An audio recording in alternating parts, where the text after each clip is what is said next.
Inilah kisah seorang pemuda kaya yang menyamar jadi office boy. Kekasihku adalah karyawanku. Versi Kauri TV, episode 202. Kok dia tahu sandi perusahaan ini? Mbak merasa aneh nggak sih? Tanya Siska. Aneh gimana sis? Tanya Viana. Ya aneh aja, kok Mas Apandi tahu tentang sandi perusahaan ini? Sebenarnya dia siapa ya Mbak? Tanya Siska. Saya kurang tahu sis. Mungkin kebetulan saja dia bisa membukanya, kata Viana, yang mencoba untuk menutupi identitas Apandi, karena dirinya sudah yakin bahwa Apandi adalah putra dari Pak Angga, bos besar, pemilik 17 perusahaan.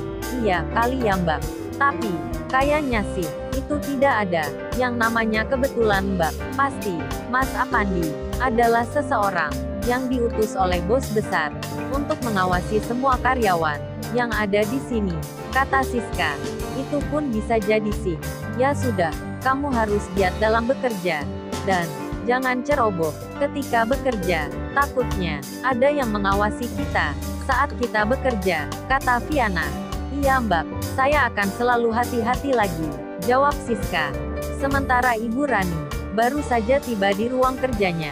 Detik ini adalah detik-detik terakhir dirinya berada di ruangan tersebut, karena sudah kebijakan pemilik perusahaan bahwa Ibu Rani diturunkan dari jabatannya dan bertukar dengan jabatan Viana.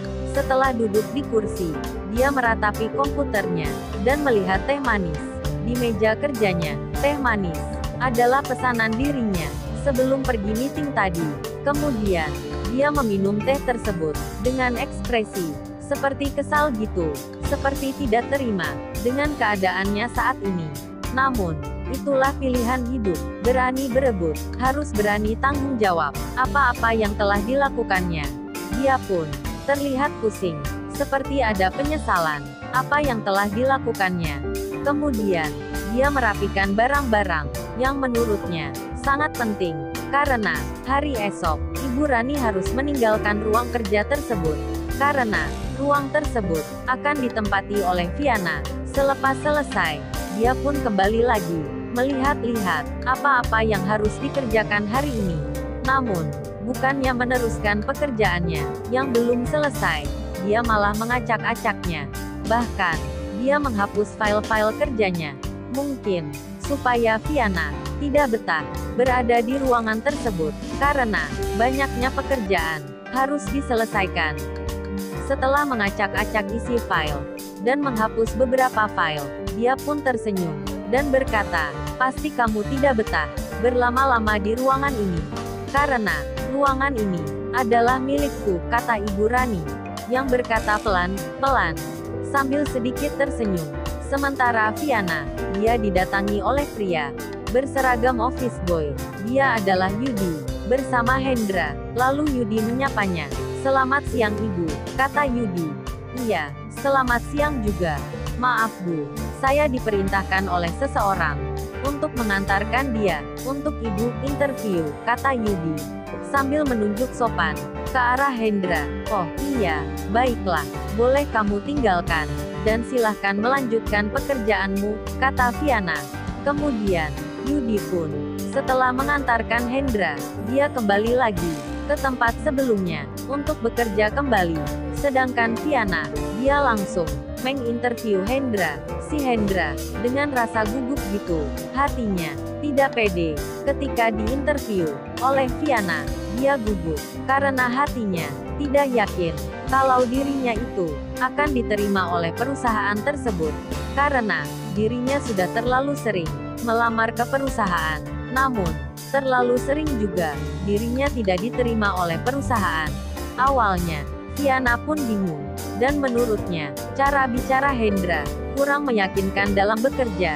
Sebenarnya, kalau menurut penilaiannya, Hendra tidak akan diterima menjadi karyawan di perusahaan tersebut. Namun, teringat kata-kata Apandi agar menerima Hendra untuk diterima bekerja, dan dia juga yakin bahwa Apandi adalah anak dari Pak Angga, sehingga Hendra pun diterima untuk bekerja di perusahaan ini. Setelah selesai menginterview dan menerima Hendra untuk bekerja, Hendra pun kembali lagi ke ruang khusus office boy. Dengan rasa bahagia, dia pun setibanya di ruang office boy, langsung menghubungi keluarganya yang berada di kampung, bahwa dirinya sudah diterima di perusahaan besar. Sedangkan Siska, dia merhatiin Viana dari sejak awal menginterview Hendra. Lalu dia berkata, "Maaf Mbak, apa Mbak nggak salah menerima dia? Menurut saya, pria tadi itu kurang kompeten," kata Siska. "Sebenarnya sih iya, dia kurang kompeten.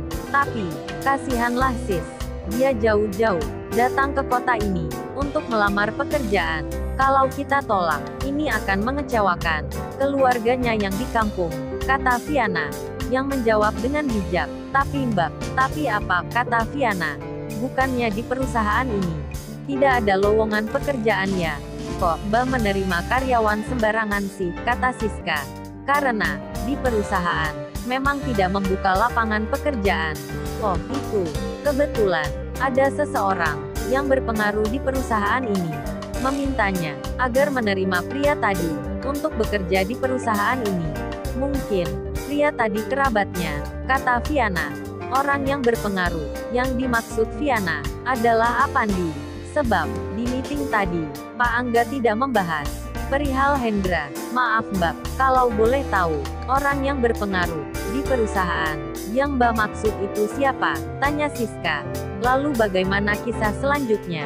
Subscribe channel ini untuk mengikuti episode berikutnya. Terima kasih."